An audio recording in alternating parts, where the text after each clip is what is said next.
Si Chu Laurel, wala yung pagmamahal sa mahirap. Agriculture ang hawak niya. Oy, Chu Laurel, ang kamatis 300 ang kilo. Anong ginagawa mo? Lahat kayo, agriculture, mga tanga, kayong mga economist ni Marcos. Magsialis na kayo dyan.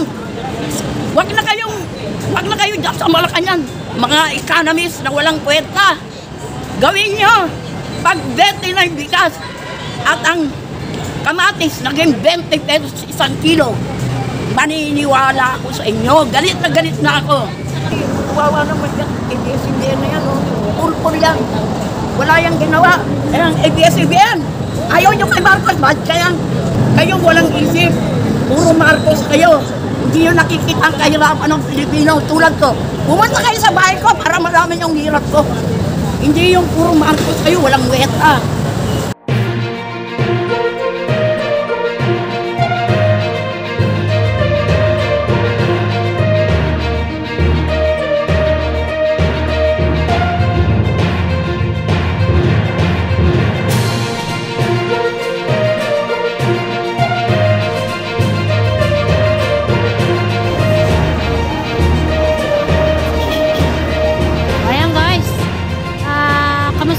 Yung EDSA Friday.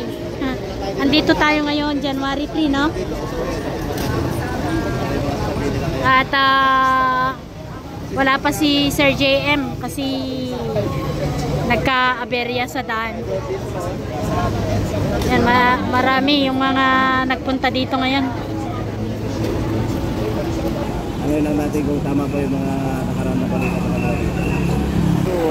Andito pa rin yung mga guys, yung truck ng pulis. Ano, yung mga shield nila nandun, no? Tapos may mga nakabantay dito sa sa bridge patungong Robinson. Tapos yung mga sasakyan doon sa sasakyan ng mga pulis, barikada ng mga pulis sa simbahan. Nandun pa rin 3 truck ng mga pulis. Tulad nito. Ganito. 3 ganito yung nandun sa simbahan. Napapalibutan. Ha? Dollar daw niya rito. Hindi, yung walang pera yan. Wala nga akong pamasahe. Akala ko may dollar. Ang nagbigay nga ng pamasahe, yung kapitbahay ko makarating dito. Salamat sa kapitbahay. Yung agwa. Nagbigay sa akin ng pamasahe, makarating dito. Alam nyo, mga Pilipinas, mga tanga kayo. Ay, tanga. Bakit Hindi. Yung pera natin, pinalitan ng mga hayop. Gagawa pa sa ibang bansa yung pera natin. Hi ma'am. Hindi mo ba alam yung pera na yun? Magkano gagastusin sa ibang bansa? Libo yan, bilyon. Yung gagastusin, 6 billion ang gagastusin yan pagpalit ng pera natin. Bakit pinalitan pa? Di dapat, wag lang pumunta. Pero mong gagawin ni Marcos na bangak na yan. I'm very disappointed.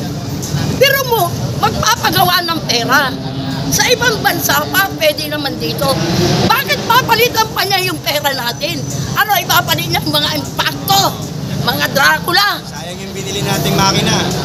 Oo nga, meron na nga rito. Bakit kailangan niya pang Kayo mga Pilipino, mga bobo kayo. Makinig kayo sa akin. 76 na ako. Sinusubaybayan ko ang nangyayari sa Pilipinas. From dating kay Quirino, Magsaysay, Garcia.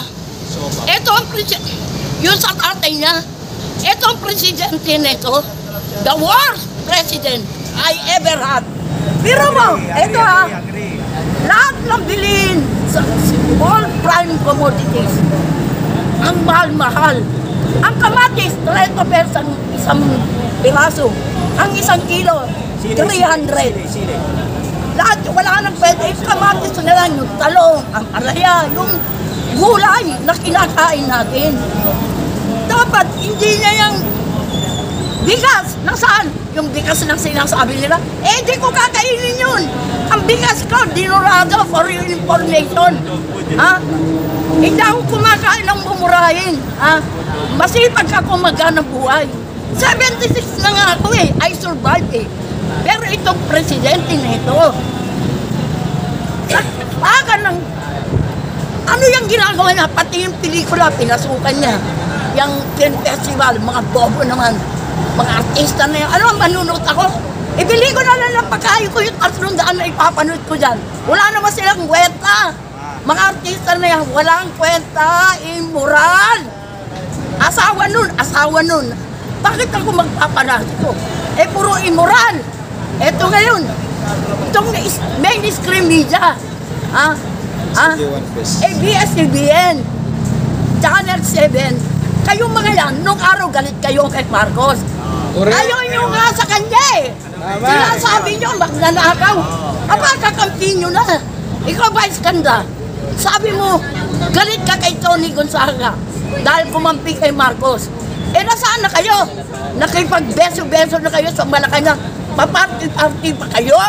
Para si Kiko. Si Kiko, at saka itong si Kiko nagpamahalan sibuyas. At saka itong asawa niyang magsalita. Yung asawa niya, sino ba siya? Lahat sila. Sino ba yan? Tanungin mo ang background. Ayaw ko lang sabihin kasi wala na tayong pakialam sa personality nila. Pero tingnan naman nyo, ang kinikilala yung tao. Yan si Marcos, wala yang ginawa kundi magpahirap sa Pilipino. Yan Larry Gadon na yung abogado pulpul. Ay, Larry Gadon, hindi ka nag-practice lawyer, wala kang dilibensa, bobo. Sabi mo mayaman, hindi naghihirap ang Pilipino. Dahil eto raw, kasi ang dami raw tao sa mall. Yung mga yun, nag-uusosyo lang mandurukot yun Hindi mo alam gano'n. Yung mga nagpupunta sa mall, hindi lahat yung bumibili. Nandudukot lang yun. Mga bobo. Ako, gaya nyo, kung ganito lahat ang tao katulad ko, hindi kayo mananalo. Lahat ng kandidato ni Marcos, walang wenta. Unahin na natin. Kay Soto, galit ka noong kay Marcos. Bakit nandun na? Ang tanda-tanda mo na, mamahinga ka na. Ikaw, Lacson, galit ka rin. Ano bang mahirap magsalita? Lacson, alam ko ang background mo. Kaya ako, matanda na ako sa 26. White reader ito, historian. Kaya alam ko lahat. Ikaw, Binay, anong ginawa mo? Tatay mo, kurap. Kababayan ko yan, asawa. Yung nanay mo, tiga-kabagan ni Isabela. Barak nga ako Wala yan, walang resibo. Walang resibo. Yan si William, wala rin nagawa. Inalbo niya ang buong Pilipinas, kaya nagkabaha-baha. Isa-isa yan. Si Bilay, ikaw naman yung mga sumama, Tolentino. Attorney Tolentino, hindi na ako hanga sa'yo. Kasi wala kang prinsipyo. Wala kang prinsipyo, nandiyan kayo lahat kay Marcos. Pacquiao, wala ka rin English mo, accent mo, palpak, bobo ka. Bakit? Boksingero ka lang Wala ka namang alam sa economics, mga ekonomiya. Yan si talo na yan si dating DILG. Si Abalos, wala na yan, talo na yan. Kung ako lang masusunod, lahat sila. Ilalagay natin lahat sila sa Iladoro. Ito ang iboto natin. Yan daw ang iboto Mga PDP laban yan. Yan ang iboto natin. Kaya kayo, mga Pilipino, mag-isip-isip na kayo. Hirap na nga tayo Ayaw pa nyo sumama. Ako nga. Ako nag-iisa. Pero galit na galit ako sa nangyayari sa Pilipinas. Wala nang nangyayari. Lahat tayo nagugutom. Wala na, kumakain na lang tayo. Yung New Year ko nga, wala akong handa, wala akong pera. Nagtiis ako, Diyos na lang ang bahala sa akin.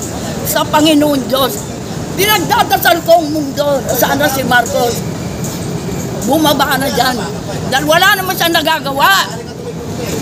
Akala ko, yung asawa ata niya ang yung asawa niya ang nagpropaganda Kung si Marcos, baka may puso pa yan.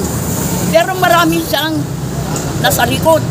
Si Tambarlos Luz, Lisa Araneta, lahat ng advisor niya, palpag!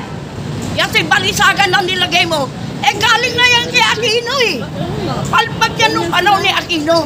Si Balisagan. Wala yan, economist. Ito pa, ang mga binalik niya. Si Chu Laurel. Wala yung pagmamahal sa mahirap. Agriculture ang hawak niya. Oy, Chu Laurel, ang kamatis 300 ang kilo. Anong ginagawa mo? Lahat kayo, agriculture, mga tanga kayo, mga economist ni Marcos. Magsialis na kayo dyan. Wag na kayo dyan sa Malacanang. Mga economist na walang kwenta. Gawin nyo. Pag 29 bigas at ang kamatis naging 20 pesos isang kilo, maniniwala ako sa inyo. Galit na ako. Kaya ang prediction ko sa mundo, may masamang mangyari. Lahat ng psychic ko, yung nangyari ng pandemya, nasa psychic ko yung nangyari. Ito, may bago na parating na sakuna. Ito, huwag ko na sasabihin, may mangyayari sa 2000. Itong Na-restrict ako? 2025. Sana huwag mangyari yun. Bakit anong restrict doon? Uulitin pa kaya magsasalita ko ha. Pahinga lang ako. Meron pa ako sasabihin ha. Si kawawa naman yan, ABS-CBN na yan, pulpul yan. Wala yung ginawa. Ang ABS-CBN, ayaw nyo kay Marcos, ba't kaya ikaw, pangalan nyo, yung reporter ng babae, si Sentan na yan. Ang taga na yan, nakita ko na sa EDSA. Nandiyan ka pa. Kayo walang isip. Puro Marcos kayo. Hindi nyo nakikita ang kahirapan ng Pilipino tulad ko. Pumunta kayo sa bahay ko para malaman yung hirap ko. Hindi yung puro Marcos kayo, walang weta.